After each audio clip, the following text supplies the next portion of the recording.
হৃদমায়ার প্রেমগাথা পর্ব সংখ্যা ১৩। লেখনীতে রিক্তা ইসলাম মায়া। গল্প পাঠে আমি অরোরা ইসলাম। পরপর তিনটা থাপ্পড়ে গালের মারিসহ নড়ে উঠল মায়ার। ব্যথা কাতরে উঠে সহ্য করতে না পেরে তৎক্ষণাৎ কেঁদে উঠল হু হু শব্দে। কে বা কারা মায়াকে এমন নির্দয়ভাবে মারল তাও জানে না মায়া। লোকটার পরপর থাপ্পড়ে মায়া ঠিকঠাক দেখার সুযোগটাই পায়নি মানুষটাকে। তবে যেটা মায়ের কানে এসেছে সেটা হলো কারো রাগান্বিত ফুসফুস নিঃশ্বাসের শব্দ। ক্রন্দনরত মায়া দু হাতে দুগাল চেপে ধরে হিসকি তুলে কাঁদতে কাঁদতে ভেজা দৃষ্টি তুলে তাকাতেই চাইলো সামনের মানুষটার দিকে। তাকালো, কিন্তু তৎক্ষণাৎ মায়ের সেই ভেজা দৃষ্টিতে ভিড়ল পরিচিত হৃদের রাগান্বিত হিংস্র মুখটা। হৃদকে দেখেই মায়ের কান্নাটা আরো বাড়ল ঘোর অপমানে। লজ্জিত মায়া মাথা নত করে আসতে হৃদ দক্ষ হাত চালান করলো মায়ের বাহু টেনে কাছে টানাই। মুহূর্তের মাঝে মায়ের বাহু হ্যাসকা টানে মুখোমুখি করে। দাঁতে দাঁত পিষল হৃদ। তপ্ত গলায় শুধালো মায়াকে, মিথ্যাবাদী নারী, একটার পর একটা মিথ্যা। কন্টিনিউয়াসলি এত মিথ্যা কথা আসে কোথা থেকে তোর? জবান খুললেই মিথ্যা বলিস। এত মিথ্যা বলতে বলতে ক্লান্ত হোস না? নাকি শরীরের রক্ত মাংস পর্যন্ত মিথ্যা দিয়ে গড়ে ফেলেছিস বেয়াদব? হৃদের কথায় ঘোর অপমান বোধ করলো মায়া। প্রথমত সে কিছুই করেনি, আর কিছু বুঝতে পারছে না কিসের জন্য এতগুলো থাপ্পড় খেলো সে। কি থেকে কি হলো তাও বুঝতে পারছে না। সকালবেলা স্টেশন থেকে মায়ের সাথে বাসায় আসলো। রিক্সা থেকে নেমে মালপত্র নিয়ে জুইও মায়ার মামার বাড়ির ভেতরে গেল। এখন মায়াও তাদের পিছনে বাসার ভেতরে যেত, কিন্তু হঠাৎই ঝড়ের মতো হৃদ কোথা থেকে এসে কেন মায়াকে এতগুলো থাপ্পড় মারলো তাও জানে না মায়া। আর না হৃদের এখনকার কথাগুলোর মানে বুঝতে পারছে সে। মায়ের যতটুক মনে পড়ে, সে হৃদের সাথে বিগত মাস ধরে দেখা সাক্ষাৎ বা কোনো রকমের কথা হয়নি। তাহলে মায়া মিথ্যাটা বলল কখন হৃদকে তাও মনে পড়ছে না।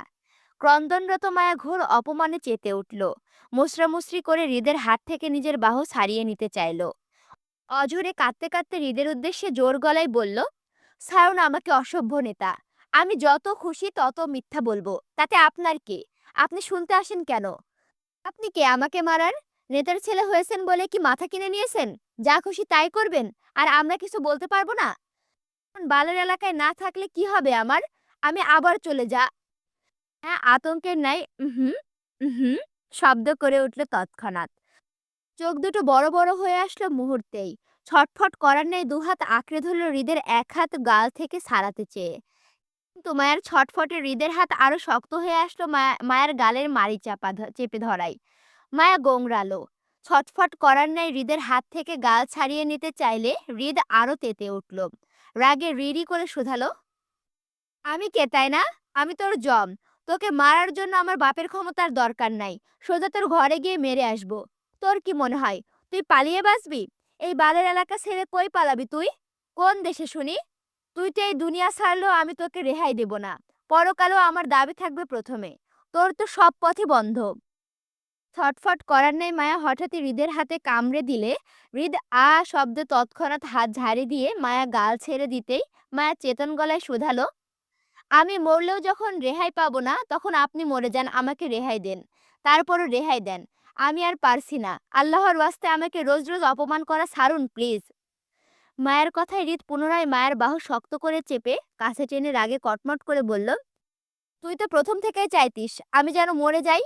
সেই জন্য আহত অবস্থায় সেই দিন রাতে একা ফেলে পালিয়ে গিয়েছিস। আজও তোর জন্য মরতে মরতে বাঁচলাম। তোর কি মনে হয় আমি মরলে তোকে দুনিয়াতে একা রেখে যাব তোর নাগরের সাথে সংসার করতে? আমাকে কি তোর দয়ালু মনে হয়? আমি মরলেও তো সলিড বিহিত করে মরতাম, তা যাতে দ্বিতীয় কোনো পুরুষের সঙ্গ তুই না নিতে পারিস। আর একটা কথা, এতদিন শুধু সন্দেহ ছিল, এখন শিওর হয়ে বলছি। আমার সাথে তেরামি করবি তো সোজা প্রাণে মরবি। মিথ্যে বলবি না। পালানোর চেষ্টা তো মোটেও করবি না, কারণ লাভ নেই। তোর ১৪ গোষ্ঠীর জন্মকুণ্ডলী পর্যন্ত আমার কাছে আছে, তাই বারবার পালানোর সুযোগ পাবি না।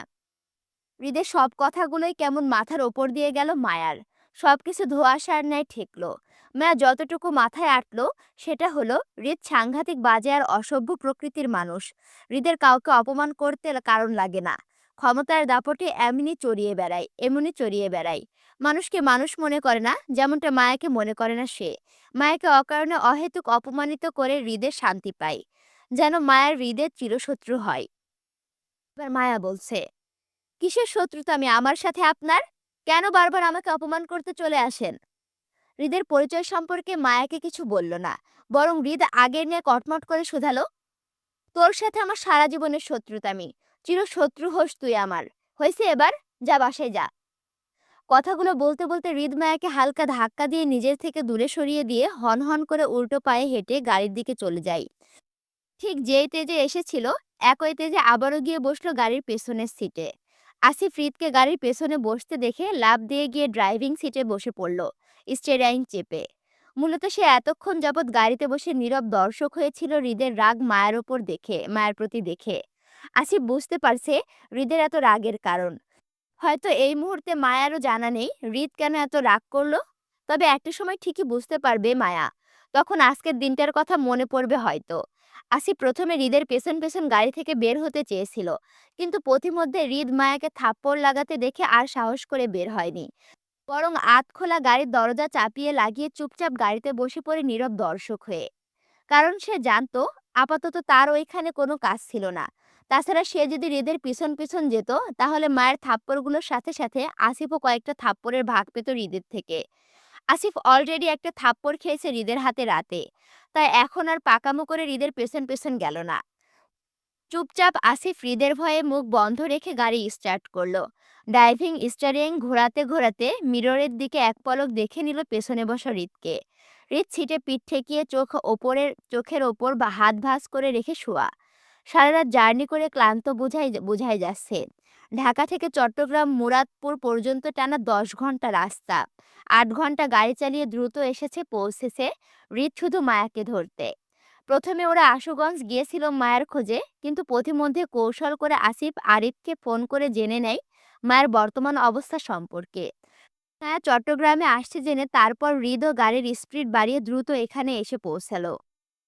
সকাল সকাল হৃদের গাড়ি দেখে দারোয়ান দ্রুত গেট টেনে খুলে দিতেই আসিফ গাড়ি নিয়ে বাড়ির ভেতরে প্রবেশ করলো।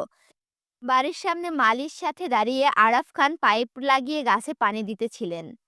হঠাৎ করে গাড়ির হর্ন কানে আসতেই চমকে উঠে সামনে তাকাতেই চোখ পড়ল হৃদের কালো মার্সিডিজ গাড়িটির ওপর। চমকিত আরাফ খান কপাল কুঁচকে হাতের ঘড়িটা দেখতে চাইলো কয়টা বাজে, কিন্তু খালি হাত দেখে ওনার মনে পড়ল ঘড়ি এখনো পরা হয়নি হাতে। রাতে খুলে রেখেছে, আর ফজরের নামাজ পড়া হয়নি। কিছুক্ষণ আগে মাত্রই ফজরের নামাজ পড়ে মসজিদ থেকে আসলো উনি। গায়ে সাদা পাঞ্জাবির সাথে সাথে এখনো মাথায় টুপি রয়েছে। উনি বিষণ্ণ এক ফাঁকে উজ্জ্বল পরিষ্কার আকাশটাও দেখে নিয়ে বুঝতে পারল এখনো সূর্য ওঠেনি।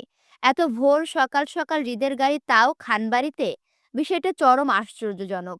যে ছেলেকে ফোনের পর ফোন করেও পাওয়া যায় না, চট্টগ্রামে আসতেই চায় না বাবার কাজে, সেই ছেলে আপোষেই আজ এত সকালে দাদার বাড়ির চৌকাঠ মারল। বিষণ্ণে আরাফ খান পাশের মালিকে প্রশ্ন করে বলল, এই আব্দুল, বাজে কয়টারে বলতে পারিস? তৎক্ষণাৎ উত্তর আসলো আব্দুলের, না বড় স্যার, জানি না তো। আরাফ খান বিরক্ত চোখে এক পলক আব্দুলকে দেখে নিল। ঘাড় ঘুরিয়ে পুনরায় হৃদের গাড়ির দিকে তাকাতেই দেখল হৃদ খালি পায়ে গাড়ির পেছনের দরজা খুলে নামছে। হৃদকে বিধ্বস্ত আর এলোমেলো অবস্থায় খালি পায়ে গাড়ি থেকে নামতে দেখে মুহূর্তেই বিষণ্ণে হতবুদ্ধি হয়ে গেল আরাফ খান। অবাক করা চোখে ড্যাব ড্যাব করে তাকিয়ে থাকলো হৃদের পায়ের দিকে। এত সকাল সকাল হৃদ খালি পায়ে কোথা থেকে আসলো তাও বুঝতে পারছে না উনি। আরাফ খান হৃদকে কিছু জিজ্ঞাসা করবে, তাও সুযোগ পাচ্ছে না, কারণ হৃদ গাড়ি থেকে নেমে সোজা হনহনিয়ে বাড়ির ভেতরের দিকে চলে যাচ্ছে। আরাফ খান জোর গলায় হাঁক ছেড়ে হৃদকে আটকাতে চাইলো ডেকে, কিন্তু হৃদ থামলো না। শুনেও না শোনার মতো করে হনহনিয়ে চলে যাচ্ছে বাড়ির ভেতরের দিকে। আপাতত তার ফ্রেশ হয়ে ঘুম দরকার। হৃদকে থামতে না দেখে আরাফ খান পুনরায় ডেকে হৃদের উদ্দেশ্যে বলল, এই রিত, কই যাচ্ছিস? এদিকে আয়, আমার তোর সাথে সিরিয়াস কথা আছে। তুই সকাল সকাল খালি পায়ে কোথা থেকে উদয় হচ্ছিস তুই? তোকে দেখে মনে হচ্ছে ছ্যাঁকা খেয়ে ব্যাকা হয়ে আসিস। সত্যি কথা বল, কয়টা মেয়ের সাথে ধোকা খেয়ে জুতা ফেলে আসছিস রাস্তায়? সত্যি না বললে কিন্তু আমি তোর বাপ দাদার কাছে সব বলে দিব তোর ছ্যাঁকা খাওয়ার কথা, মনে রাখিস। হৃদ আরাফ খানের কথা কানে না তোলার মতন করে সোজা হয়ে চলে গেল বাড়ির ভেতরে। সে জানে আরাফ খানের ডাকে সাড়া দিলে নানান উল্টাপাল্টা প্রশ্ন করবে, অহেতুক যুক্তি দেখিয়ে। আসিফ গাড়ি পার্ক করে হৃদের পেছন পেছনই যাচ্ছিল। আরাফ খান হৃদকে না পেয়ে আসিফকে ডাকলো। আসিফ আরাফ খানের ডাকে আমতা আমতা করলো, ইতস্তত বোধ করলো যে কাছে যেতে। আরাফ খান আসিফকে আমতা আমতা করে দাঁড়িয়ে থাকতে দেখে ধমকের স্বরে বলল, এই হৃদ ভাইয়ের বলদ, এদিকে আয়। ডাকছি না আমি? আয় বলছি। আসিফ দ্বিধা নিয়ে এগিয়ে গেল আরাফ খানের কাছে। কে জানে তাকে এখন আরাফ খান নিজের কথায় ফাঁসাবে। সঠিক উত্তর না দিলে একসুট বকাও খেতে হবে তাকে। আবার সত্য বললেও ঝামেলা। হৃদ ভাই আস্ত রাখবে না ওকে। আজ তো শুধু একটা থাপ্পড় দিয়ে ছেড়ে দিয়েছে, কিন্তু এবার সত্যি বললে হৃদ ভাই সোজা গুলি করে ওপরে টিকিট ধরিয়ে দেবে আসিফকে। আসিফ মনে মনে ভীষণ ভয় পেল ফ্যাসাদে পরিস্থিতিতে পড়ে, কিন্তু মুখে প্রকাশ করলো না, বরং আরাফ খানের সামনে এসে বোকার মতো হাসলো। আসিফের বোকা হাসি দেখে আরাফ খানের সন্দেহ আরো গাঢ় হলো। আসিফকে শাসিয়ে বলল, বলদের মতো হাসতেছস কেন? আমি কি তোকে কমেডি দেখাইতে ডাকছি, হ্যাঁ? আসিফ তৎক্ষণাৎ মুখ বন্ধ করে মাথা নাড়িয়ে না বোঝালো। আরাফ খান আসিফের মাথা নাড়ানো দেখে ফের বলল, মুখে কি তালা মারছো? আসিফ তাড়াহুড়ো করে বলল, না দাদা ভাই। ও আচ্ছা, তালা নাই তো? শিওর তুই? জি দাদা ভাই। গুড। এবার তালাবিহীন জবাবে সুন্দর করে ফটাফট বল তো দেখি, তোরা দুই বলদ এত সকালে কোথা থেকে এসেছিস? যেটার ভয়ে ছিল সেটাই হলো। আরাফ খান আসিফকে এমন প্রশ্ন করবে সে প্রথম থেকেই জানতো। এজন্য সে আসতে চায়নি। এদের পিছন পিছন পালিয়ে যেতে চেয়েছিল, কিন্তু আরাফ খানের ঈগলের চোখ ঠিকই ধরা পড়ে গেল। আসিফ কথা ঘোরানোর চেষ্টা করে বোকার মতন হেসে বলল, কোথাও থেকে আসেনি দাদা ভাই, এমনি এমনি আর কি। এমনি এমনি কি? আকাশ থেকে পড়েছিস মাটিতে? আমতা আমতা করে বলল আসিফ। না আসলে দাদি ভাই আমরা। আচ্ছা আমি বুঝতে পারছি না এখানে দাদি ভাই বলতেছে কেন। আরাফ এ নামটা তো ছেলেদের নাম, কিন্তু এখানে দাদি ভাই বলতেছে মানে। যাই হোক তোমরা একটু বুঝে নিও।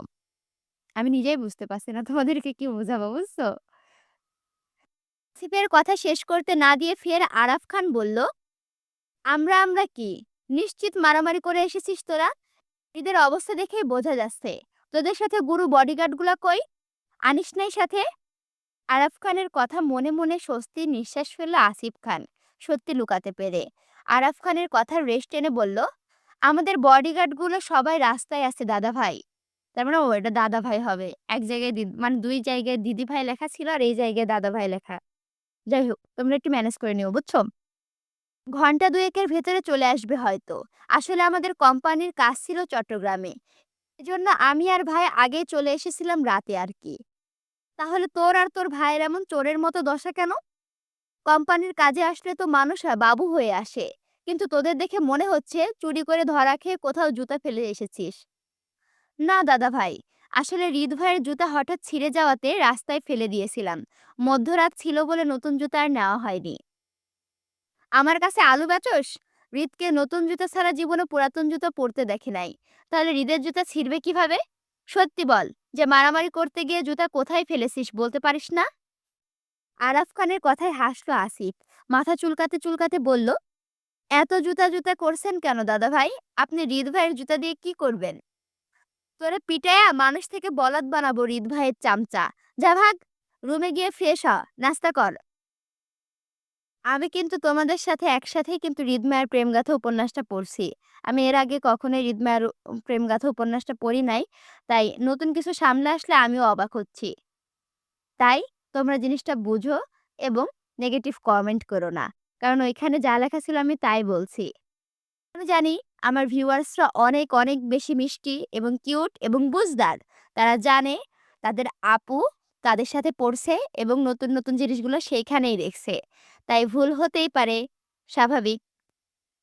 শোনো, এখনো যদি ভিডিওতে লাইক কমেন্ট শেয়ার না করে থাকো এখনই লাইক কমেন্ট শেয়ার করো, এবং আমার চ্যানেলটি যদি এখনো সাবস্ক্রাইব করে না থাকো অবশ্যই সাবস্ক্রাইব করে পাশে থাকো। আল্লাহ হাফেজ।